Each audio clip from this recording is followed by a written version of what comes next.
I'm going to share an example of elder abuse and exploitation that is one of the lowest points of my legal career. It's about a case that I had a few years ago where a guy was just literally on death's door. Reed McDaniel is his name. I'm quoting from a reported case, an appellate case. When you hear the facts of this, you'll understand why it's one of the lowest points of my legal career.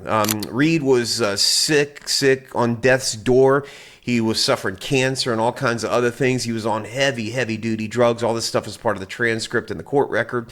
We go into a trial, and it's described how as he's laying there on death's door, these documents are put underneath him. He signs them, doesn't know what he's signing because there's a bunch of paper. He's confused. And it turns out that he had signed away title to his house and to another property. It was everything in the world that this guy had. And so we have this trial, and the testimony all comes out that, the guy can't even get off the floor because he's so sick. He's having to defecate in a bucket because he can't really move. And the judge that heard all this issued this scathing 11-page order that just really hammered the other parties for taking advantage of this guy. And I felt really good about that because the guy had his story told in court. The evidence was there, and we had a scathing 11-page order that I want to drop in here because reading that's really important. But one of the most frustrating things as a lawyer is you see things happen out of appellate courts that make no sense whatsoever. And that's what happened here. There's this opinion that's released in 2020. This is out of the 2nd District Court of Appeals. And the opinion is Draper versus McDaniel. And what this opinion describes is that even though the testimony was crystal clear about this guy's condition, the appellate court found it justified to reverse that circuit court judge's very clear, scathing opinion.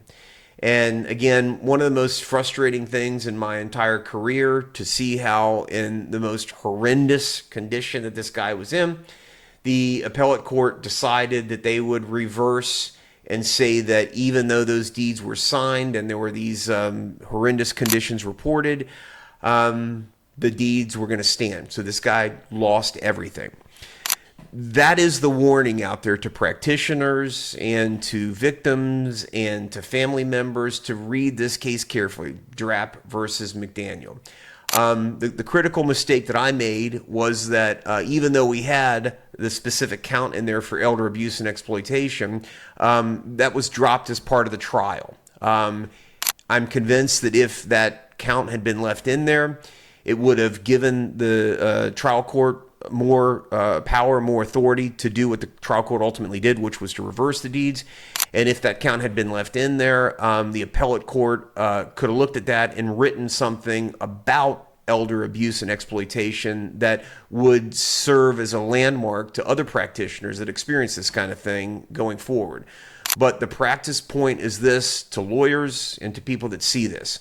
When you see examples of deeds, other documents that are signed, look at the burden that exists under Chapter 415 Florida statutes, and that is this. If you plead it up as elder abuse and exploitation, you have the opportunity to shift the burden of the other party to say that it's not elder abuse and exploitation.